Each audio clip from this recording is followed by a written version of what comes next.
Grande festa al Liceo Scientifico Leonardo di Agrigento, dove presso l'aula Savino Flora ha avuto luogo la consegna dei certificati linguistici Cambridge English, livello B1 e B2, conseguiti dagli alunni nell'anno scolastico 2016-2017, alla presenza della dirigente scolastica Enza Ierna, della professoressa Donatella Cassaro e dell'insegnante della scuola Eurolingue Cambridge Antonella Di Liberto. Per la dirigente scolastica Enza Ierna, la scuola, promuovendo gratuitamente corsi per la certificazione linguistica in lingua inglese, francese e tedesco, intende così promuovere la conoscenza della lingua straniera, formando personalità forti e strutturate non soltanto dal punto di vista dei contenuti disciplinari, ma anche da un punto di vista linguistico-comunicativo, consentendo così agli studenti di accedere agevolmente ai corsi universitari e a districarsi consapevolmente nel mondo del lavoro, nel quale è sempre richiesta una buona conoscenza delle due lingue straniere.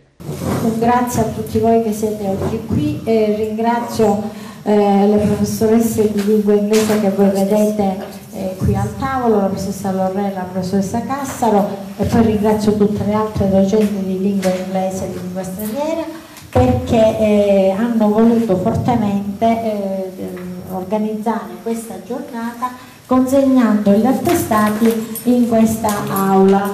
L'hanno fatto nella nostra scuola, quindi questo è un valore aggiunto rispetto a quello che abbiamo sempre fatto nel corso degli anni. Questi ragazzi hanno lavorato molto, hanno lavorato intensamente, si sono sacrificati, voi lo sapete, siete i loro genitori, sono rimasti a scuola non tornando a casa dopo 5 ore di lezione. È stato un percorso non facile, un percorso fatto di tanti sacrifici, di tante sgridate da parte della professoressa Lobue che diceva non ce la farete mai.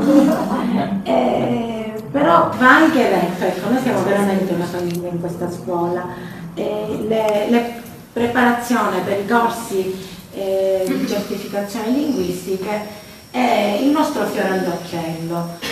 Perché? Perché siamo l'unico istituto, e questo Presidente va detto chiara voce, l'unico istituto che offre in maniera gratuita i corsi di preparazione per le certificazioni linguistiche. È un arricchimento per i ragazzi, lo è da stimolo sicuramente per i docenti, perché nella lingua bisogna sempre tenersi un attimo in pratica e quindi è quello di cui si arricchiscono gli insegnanti che trasmettono ai ragazzi. Questo è fondamentale, se non avviene durante gli anni scolastici, quando poi sarete impegnati tra gli esami universitari, capire e decidere che cosa si vuol fare da grandi, no? Bisogna cercare di seminare bene prima e avete degli ottimi punti di riferimento. Il non ce la farete mai, io con grande affetto anche la professoressa Lobue mi permetto, la conosco bene, e serve a darvi una sfida.